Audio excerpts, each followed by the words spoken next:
Сәлем достар, қалайсыңдар? Бүгін біз жаңа тақырыпта жаңа видео шығарудамыз.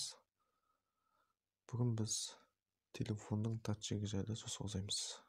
Біздің қолданып жүрген смартфондарымыз қалай датчигі жақсы жұмыс істеп жүр ме, әлде біз оны дұрыс пайдаланбай жүрміз бе, соны тексереміз.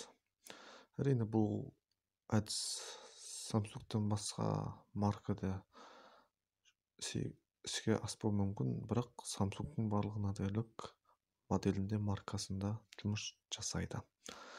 Ол тексеру үшін жұлдызша решетка 62-92 теріп 10 дегенді басып, бетіп қойып тексереміз. Көріп тұрғаныңыздай, біздің датчик жақсы істеп тұр. Егер жақсы істемесе, мына сан ADS деген сан қозғалмайды және дірілдемейді, және ол сан нөлде және керісінше кетеді, яғни минусқа кетеді. Осылай тексеруге болады достар.